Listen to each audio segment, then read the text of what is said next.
Hey Nicholas, this is Adrian Gomez. I am sorry for not getting back to you sooner, and I appreciate your patience. So let's get into this. I'm going to look at your back leg squat and how far you squat down. Actually 98 degrees, which is actually phenomenal. You actually sit really, really well. Your your butt is behind your heel, which is where we want it. So that's really, really good. So as you squat and you extend and plant, we're going to look at this angle, and this angle should be in the 110s, and we're at 92, which is not bad. But what we have to do is move the front knee, the front foot, just a little bit further. So we want you to stride a little bit further. And when you do that, that's going to be able to create more energy off your back half, which leads us into that front leg. As you open, your knee actually is internally rotated. And in order to throw the ball, your knee has to be somewhat over that ankle. And so we're looking at about 23 degrees that your knee has to travel, just so that you can start rotating your hips.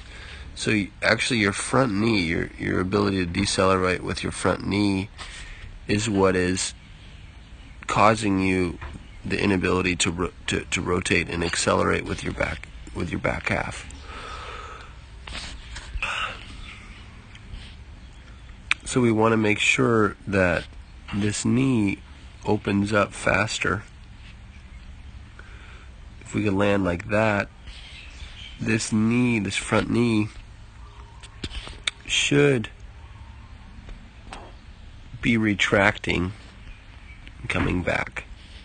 So I'm going to measure the angle before you throw the ball. So that looks really, really good. We'll see 129, which is not bad, but we want it to be 140, 145. We want this knee to retract, and if we can do that, what's going to happen is your ability to retract is going to help you drive your chest, which is actually something that we need to work on. And they're all affected. So let's look into posture. Your posture at ball release. The posture is what we call a B posture. And so when you come all the way up, this is where your upper body is, here. And when you go to throw, you have a huge head change, which is not part of the reason you have a head change is your front knee, and part of the change is just your chest is so much further in front of your belly button, and then all of a sudden you have to change and throw. And so if you can start back just a little bit further, not talking crazy amount, but if you can start back further, all of a sudden we're reducing the ability that you have to move your head. And if you can stay on track and keep it simple with your head, you're going to be able to rotate better. So you're a B posture, just remember that, and try to keep everything in that B posture as much as possible. So now we get into stacking. So stacking, you did a good job of staying back and squatting, but I want to make sure that your back knee and your back foot are actually going this way, this angle. Because as you extend forward, your knee's going this way, and then now it's still going this way, and now it's going that way. So early on, your knee should be pointing inward, toe should be pointing inward so that your hip can rotate as well.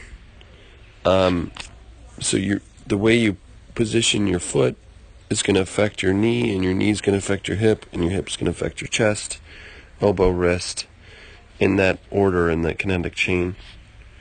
So just trying to get all of that sequence is going to be really, really, really important. So stacking, we could do a lot better.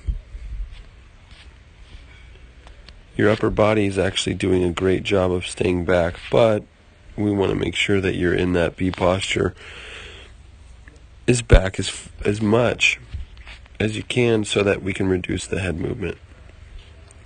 Which leads us into the front glove. Front glove is pretty good. It starts up like this,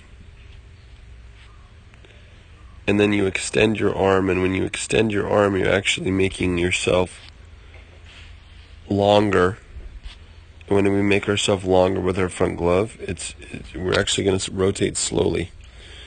So I want to keep that elbow bent here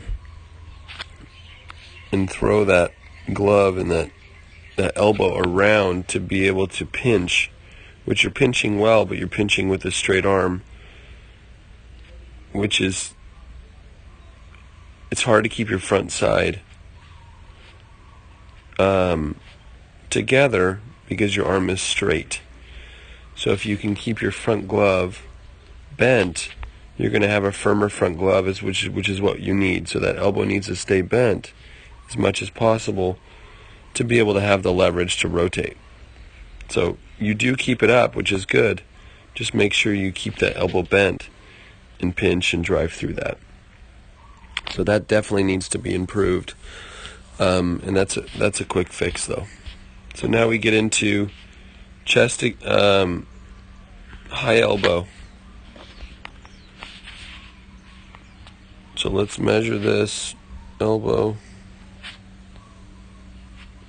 79 degrees, which is exactly where we want.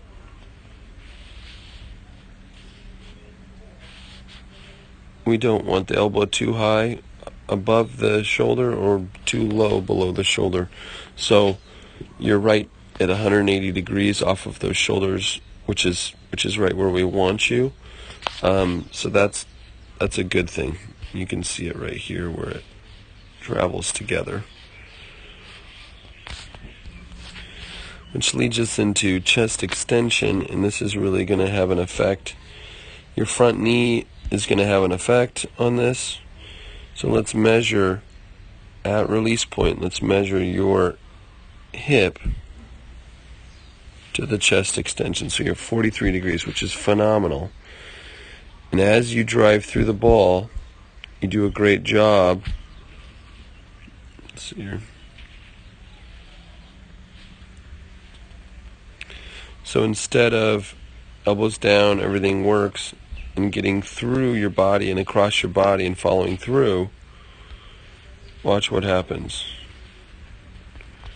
You extend that lat and you fall this way, which is fine, but it's not exactly the rotation that you want. And you're going to pick up velocity by being able to decelerate properly. So you kind of extend, back leg comes up, which is good, but the way that you're rotating your body, your upper body after release point is very, very important, because it's the deceleration phase. So it's how you slow your arm down. So all of those arm care drills where they're rotational and throwing backwards, those are going to be important. And then also the one where we do partner resistance throws is going to train you to rotate your body and slow it down, which is going to be increasingly important. So I want you to work on that, rotating across your body and be able to be in control of your upper body past release point. The last thing we're going to talk about is maximum layback. And watch if I drew a cross section of your arm, your wrist comes outside of that elbow. What we want to do is reduce it in the middle somewhere. somewhere there so that you can drive through and be able to keep that elbow bent, and you do a good job of pronating and getting through that. But you can see that your shoulder blade's doing a lot of the work, and you've got to incorporate your body to be able to rotate and take stress off of that shoulder into the deceleration phase. So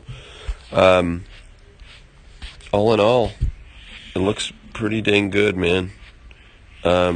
You're a talented young man, and if you work smart, you can work hard, but make sure you work smart, and you take this and you watch it, and you work on the things that you have weaknesses on, and if you do that, you're going to get better faster than everybody.